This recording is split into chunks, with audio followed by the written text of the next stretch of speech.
Good morning everyone. How are you? I hope you are fine. Today we are reading lesson number 13 समय का सदुपयोग. Okay आज हम पाठ 13 समय का सदुपयोग पढ़ेंगे. ओके समय क्या होता है? टाइम.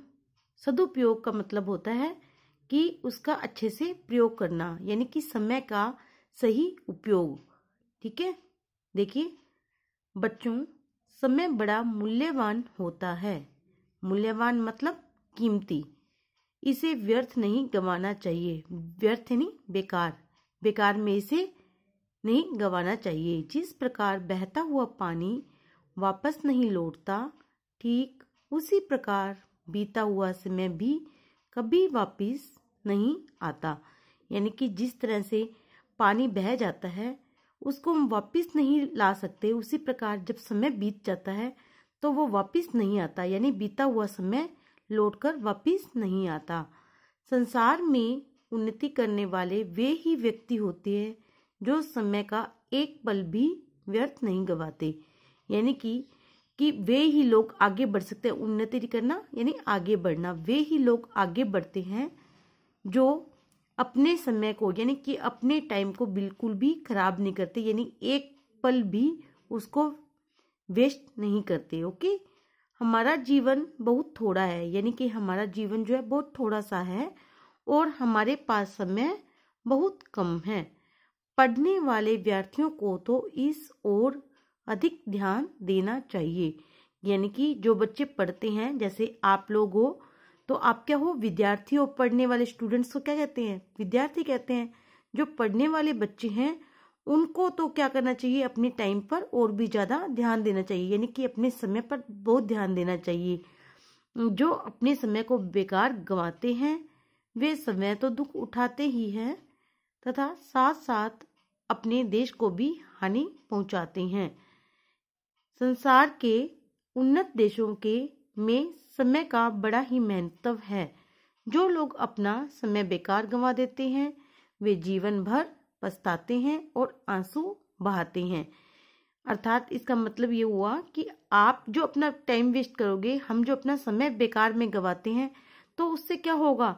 हमारा जो समय बीत जाएगा तो हम अच्छे से स्टडी नहीं कर पाएंगे, अपनी पढ़ाई पे ध्यान नहीं कर पाएंगे और हमारे मार्क्स भी क्या है, नंबर भी कम आएंगे. ठीक है, तो इससे हमें तो दुख होगा ही होगा, साथ में हमारे साथ जो रहते हैं उनको भी उसको बहुत दुख होगा, है ना.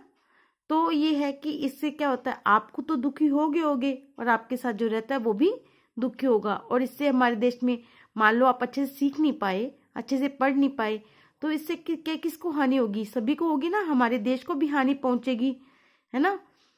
और संसार के उन्नत देशों में समय का बड़ा ही महत्व है. जो यहाँ के हमारे देश हैं, हमारे बाहर के जो देश हैं यानी विदेश जो हो गए, तो वहां पर क्या है, बड़े बड़े जो भी देश हैं वहां पर समय का बहुत महत्व है. तो भी वो इतने आगे बढ़े हुए हैं, वो अपने समय का सदुपयोग करते हैं, अच्छे से प्रयोग करते हैं, यानी समय को बेकार में गवाते नहीं है और पछताते नहीं है कि अब आज मेरे नंबर कम आ गए, रोते रहते. ऐसा कुछ भी नहीं करते. वे हमेशा आगे की ओर बढ़ते हैं, अपने टाइम का ध्यान रखते हैं. ओके, आपको भी इसी तरह करना है. अपने टाइम का हमेशा ध्यान रखना है, वेस्ट नहीं करना. पहले हमें अपनी स्टडी करनी है, पढ़ाई करनी है, उसके बाद हमें खेलना है और थोड़े बहुत काम करने हैं. जो आपके पेरेंट्स कहते हैं वही काम करना है. ओके, नेक्स्ट देखिए. खाली बैठे लोगों के दिमाग में तरह तरह के बुरे विचार चक्कर काटने लगते हैं. इस प्रकार उनका दिमाग कभी भी अच्छे कार्यों में नहीं लग पाता. यानी कि हम यदि खाली बैठे होंगे तो उस समय में क्या होता है कि हमारे जो दिमाग है उसमें और अलग अलग तरह के विचार यानी आने शुरू हो जाते हैं. हम कुछ और ही सोचने लग जाते हैं. तो हमारा जो मन है वो भी किस चीज में, अच्छे कार्य में यानी पढ़ने में नहीं लगता. तो बच्चों, हमें बचपन से ही समय के सदुपयोग की आदत डालनी चाहिए. ठीक है, प्रत्येक कार्य के लिए अलग अलग समय निश्चित कर लेना चाहिए. यानी कि हम आपको कहते हैं ना कि आप टाइम टेबल बना के स्टडी करो. आपका मान लो सुबह उठते हो, आप मान लो 6 o'clock या 7 o'clock उठते हो. उठने के बाद क्या करते हो, आप सभी को विश वगैरह करते हो. उसके बाद आप टीथ अपने ब्रश वगैरह करते हो, फ्रेश होते हो, नाश्ता करते हो, नहाते हो, फिर स्कूल जाते हो, फिर आप स्कूल से आके स्कूल में स्टडी करते हो, स्कूल से आके आप नाश्ता वगैरह करते हो, फिर आप ट्यूशन जाते हो या घर पे पढ़ते हो, फिर प्ले करते हो। तो आपने क्या हुआ, अपने शेड्यूल बनाया हुआ है, एक समय सारणी बनाई हुई है कि हमें को इस हिसाब से ही काम करना है। ये और जो बच्चे हैं, जो लोग हैं समय सारणी का प्रयोग नहीं करते, तो उनके लिए क्या आती है, बहुत ज्यादा मुश्किल आ जाती है। किसी भी काम को कल पर नहीं टालना चाहिए, क्योंकि यह बहुत गंदी आदत है।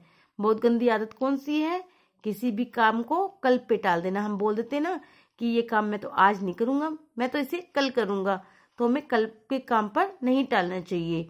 जो लोग इस आदत का शिकार हो जाते हैं वह समय अपने पैरों पर कुल्हाड़ी मारते हैं। इसलिए समय की बर्बादी से बचने के लिए उचित है कि हम समय का मूल्य समझें और इसका सही उपयोग करके अधिक से अधिक लाभ उठाएं।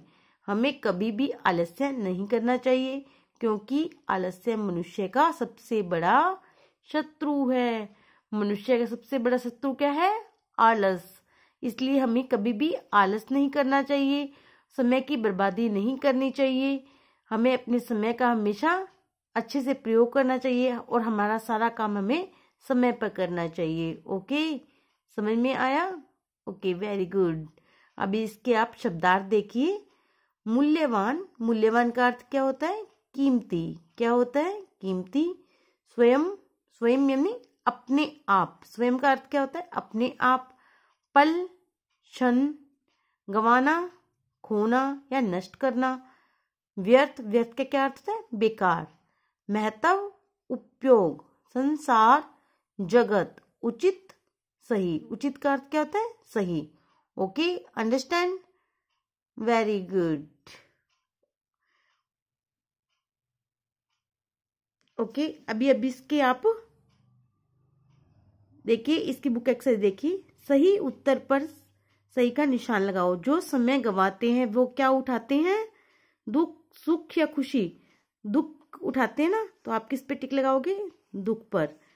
आलस्य शत्रु होता है किसका, भगवान का, नो, मनुष्य का। यस, मनुष्य का होता ना, भगवान का नहीं होगा, वो मनुष्य को ही होगा, हमारा ही होगा ना आलस्य शत्रु। Okay, very good. Okay, next हम है, इसके प्रश्न उत्तर है, ये बुक एक्सरसाइज है, हम नेक्स्ट क्लास में करेंगे। आप इस लेसन को अच्छे से रीड करिए, इसके जो शब्दार्थ है अच्छे से लर्न कीजिए। Okay, thank you, have a nice day.